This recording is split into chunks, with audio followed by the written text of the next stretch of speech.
നിങ്ങളുടെ favourite shows ഇനി ഒരിക്കലും മിസ്സാവില്ല. ഇപ്പോൾ C5 കാണും നിങ്ങളുടെ ഫേവറേറ്റ് ഷോസ് തികച്ചും സൗജന്യമായി. നമ്മളായിട്ട് ഈ കുടുംബത്തിലുള്ള മറ്റുള്ളവർക്ക് ഒരു പ്രയാസം ഉണ്ടാകാനുള്ള ഇടം വരുത്തരുത്. അല്ല, നീ ഇപ്പം എന്താ ഉദ്ദേശിക്കുന്നത്? നമുക്കേ ഈ രണ്ട് കല്യാണ ആലോചനയും ഇവിടെ വച്ചങ്ങ് നിർത്താം.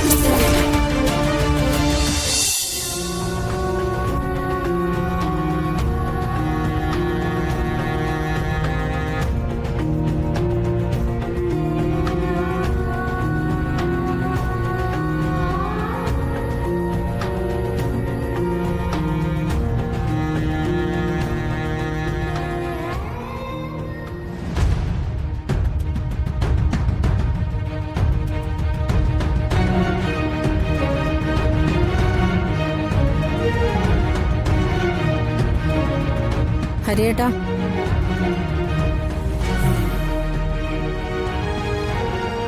ഇനിയിപ്പോ എന്ത് ചെയ്യും?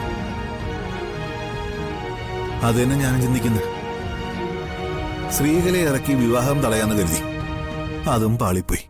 ഗോപിക കെട്ടിപ്പിടിച്ച് കരഞ്ഞപ്പോ ശ്രീകല അങ്ങ് അലിഞ്ഞുപോയി. അതായി കുഴപ്പമായത്. അല്ല, നമുക്ക് സ്ത്രീകളെ ഒന്നുകൂടി വിളിച്ചു നോക്കിയാലോ? എന്തിന്? അല്ല, സ്ത്രീകളുടെ ഇപ്പോഴത്തെ നിലപാട് എന്താണെന്ന് നമുക്കറിയാലോ. അതിപ്പോ പ്രത്യേകിച്ച് എന്തറിയാനിരിക്കുന്നു? ജാനകി എടുത്തി സ്ത്രീകളെയും കൂടി ഒരുമിച്ചല്ലേ ഇവിടുന്ന് പോയത്. ജാനകി എടുത്തി സ്ത്രീകളെ വീട്ടിൽ കൊണ്ടുപോയി വിടണമെങ്കിൽ സ്ത്രീകളുടെ എതിർപ്പൊക്കെ കുറഞ്ഞെന്നല്ലേ അർത്ഥം? ഏയ്, അങ്ങനെയൊന്നും ഉറപ്പിച്ചു പറയാൻ പറ്റില്ല. ആ, നീ എന്തായാലും സ്ത്രീകളെ ഒന്നുകൂടി വിളിക്കും. എന്നിട്ട് വീണ്ടും സ്ത്രീകളെ കളത്തിലിറക്കാൻ പറ്റുമോ നമുക്ക് നോക്കാം. ഞാൻ വിളിക്കണോ?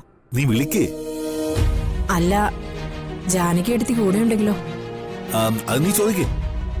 ജാനകി ചേച്ചി ഉണ്ടെങ്കിൽ ഇതൊന്നും സംസാരിക്കാതെ മറ്റെന്തെങ്കിലും പറഞ്ഞ് നീ ഫോൺ കട്ടി. നീ വിളിക്കേ.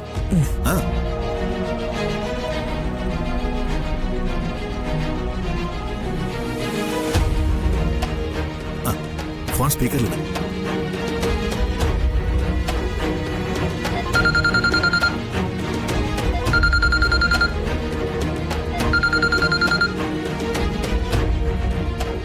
ഹലോ, ശ്രീകലെ വീട്ടിലെത്തിയോ? ആ, എത്തി. ജാനകി എടുത്തി ഉണ്ടോ അടുത്ത്? ഇല്ല. എന്തേ? ഏയ്, ഒന്നുമില്ല. അവിടെ ഉണ്ടോന്നറിയാൻ ചോദിച്ചെന്നേ ഉള്ളൂ. ഏട്ടത്തി അവിടെ ഇല്ലാത്തത് എന്തായാലും ഭാഗ്യായി.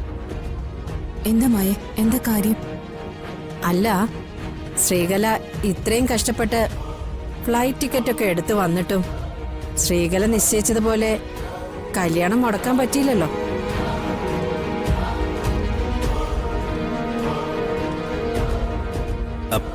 സ്ത്രീകളെ, ഇന്ന് സ്ത്രീകളെ കുറച്ചു നേരം കൂടി അഭിനയം തുടർന്നിരുന്നെങ്കിൽ ചിലപ്പോ ചേട്ടന്റെയും ചേട്ടത്തിയുടെയും മനസ്സ് മാറിയേനെ.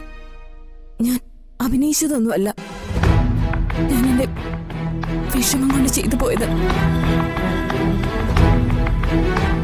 എന്റെ മകൾക്ക് നല്ലൊരു ജീവിതം കിട്ടാൻ വേണ്ടി ഞാൻ മരിക്കാൻ പോലും തയ്യാറായിരുന്നു. അല്ല സ്ത്രീകളെ, അല്ല ഇനിയിപ്പോ ഈ കല്യാണം എങ്ങനെ മുടക്കും? വിവാഹം നാളെയല്ലേ. അതിനുമുമ്പ് നമുക്ക് എന്തെങ്കിലും ചെയ്യണ്ടേ? ഇനി ഞാൻ ഒന്നിനുമില്ല. എല്ലാം വിധി പോലെ നടക്കട്ടെ.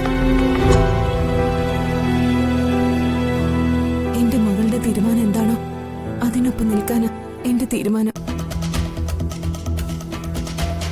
സിദ്ധാർത്ഥനും ദേവികയും തമ്മിലുള്ള ജീവിതം എന്താവുമെന്ന് എനിക്കറിയില്ല. പക്ഷേ എന്റെ മകൾ ദേവികയ്ക്ക് കിട്ടിയിരിക്കുന്നത് നല്ലൊരു അമ്മായിയമ്മയും അമ്മായിച്ചനാണെന്ന് എനിക്ക് ബോധ്യായി. ഓ, അപ്പോ ഇതാണ് സ്ത്രീകളുടെ തീരുമാനം? അതെ. ശരി, എന്നാ പിന്നെ അങ്ങനെ ആയിക്കോട്ടെ.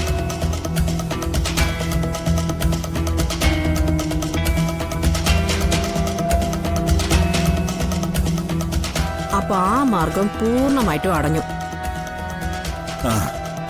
ഇനി എന്തായാലും സ്ത്രീകളോട് സംസാരിച്ചത് യാതൊരു കാര്യവുമില്ല. നമുക്ക് വേറെ എന്തെങ്കിലും വഴി നോക്കാം.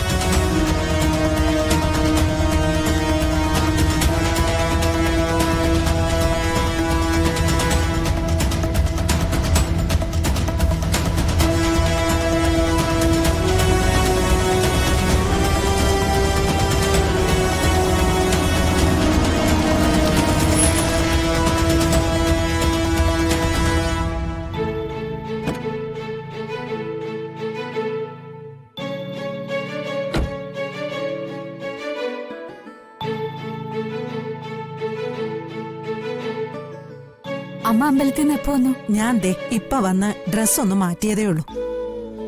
പോയിട്ട് ഒരുപാട് നേരമായല്ലോ. എന്താ വരാൻ വൈകിയേ? സിദ്ധു ക്ഷേത്രത്തിൽ വെച്ച് വല്ല കുറുമ്പും കാട്ടിയോ? ഏയ്, ഒന്നും ഉണ്ടായില്ല. കാണിക്ക സമർപ്പണത്തിന് മുമ്പ് ക്ഷേത്രക്കുളത്തിലൊന്നും മുങ്ങി വരാൻ തിരുമേനി സിദ്ധുവിനോട് പറഞ്ഞിരുന്നു. എന്നിട്ട്? നീ പേടിക്കൊന്നും വേണ്ട. ഒന്നും മുങ്ങി വരാൻ പറഞ്ഞപ്പോ സിദ്ധു ആ അമ്പലക്കുളത്തിൽ കിടന്ന് തല തണുക്കിയൊന്ന് കുളിച്ചു, അത്രേ ഉള്ളൂ. അല്ല, എന്നിട്ട് ആളെവിടെ? കുളത്തിൽ കിടന്ന് നീരാടിയതല്ലേ, അതിന്റെ ക്ഷീണം കാണും. വന്ന ഉടനെ കേറി കിടന്നതാ, അപ്പ തന്നെ ഉറങ്ങിപ്പോയി. ഉറങ്ങാണോ? ശ്രീകല ഇവിടെ വന്നുണ്ടാക്കിയ ബഹളമൊക്കെ ഞാൻ അറിഞ്ഞു. ഇപ്പൊ എങ്ങനെയുണ്ട് ശ്രീകലയുടെ മാനസികാവസ്ഥ? ശ്രീകലയുടെ ഭാഗത്തുനിന്ന് ചിന്തിച്ചാ നമുക്ക് ശ്രീകലയെ കുറ്റപ്പെടുത്താനാവില്ല അമ്മേ. ദേവികയുടെ ഭാവിയെക്കുറിച്ച് ശ്രീകലയ്ക്ക് ഒരുപാട് സങ്കല്പങ്ങളുണ്ടായിരുന്നു. അതൊക്കെ തകർന്നുപോയി എന്ന ചിന്തയായിരുന്നു ശ്രീകലയ്ക്ക്. ശ്രീകല എന്തിനാ അങ്ങനെ ചിന്തിക്കുന്നത്? ശ്രീകലയ്ക്കും ദേവികയ്ക്കും അവർക്ക് ഇഷ്ടമുള്ള തീരുമാനം എടുക്കാമെന്ന് അന്ന് ശ്രീകല ആദ്യമായി ഇവിടെ വന്നപ്പോ ഞാൻ പറഞ്ഞതാണല്ലോ. അപ്പൊ ശ്രീകലയ്ക്കും ഈ ബന്ധം വേണ്ടാന്ന് വെക്കായിരുന്നില്ലേ? അയ്യോ അമ്മേ, അമ്മ വെറുതെ കാട് കയറണ്ട.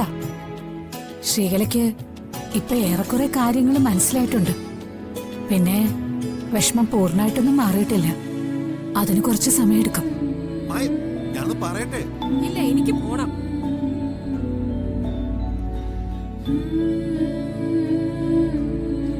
ഇല്ല ഇല്ല, ഞാൻ ഇനി ഇവിടെ നിൽക്കില്ല. മായ നിൽക്ക്, ഞാൻ പറയുന്നൊന്ന് കേക്ക്.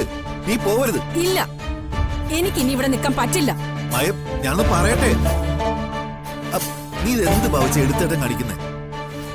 എടി, നമ്മുടെ മോന്റെ കല്യാണം നാളെ. ഈ നേരത്തെ നീ ഇവിടെ നിന്ന് ഇങ്ങനെ ഇറങ്ങി പോവാന്ന് വെച്ചാ? ഇല്ല, എനിക്ക് പോണം. അല്ല, നീ എന്ത് കാരണത്തിന്റെ പേരില ഇവിടെ ഇറങ്ങി പോകുന്നേ? അത് പറ, അത് എല്ലാവരും ഒന്ന് അറിയട്ടെ.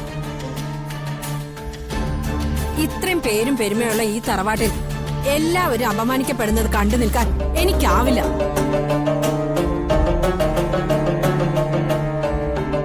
ഇതൊക്കെ നമ്മുടെ മകന്റെ കല്യാണത്തിന്റെ പേരിലാ ഉണ്ടായത്.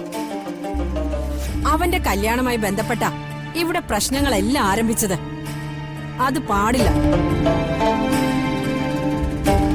നമ്മളായിട്ട് ഈ കുടുംബത്തിലുള്ള മറ്റുള്ളവർക്ക് ഒരു പ്രയാസം ഉണ്ടാകാനുള്ള ഇടം വരുത്തരുത്. അല്ല, നീ ഇപ്പം എന്താ ഉദ്ദേശിക്കുന്നത്? നമുക്കേ ഈ 2 കല്യാണ ആലോചനയും ഇവിടെ വച്ചങ്ങ് നിർത്താം. ഡൗൺലോഡ് ചെയ്യൂ C5 ആപ്പ്. കാണൂ എല്ലാ എപ്പിസോഡുകളും സൗജന്യമായി.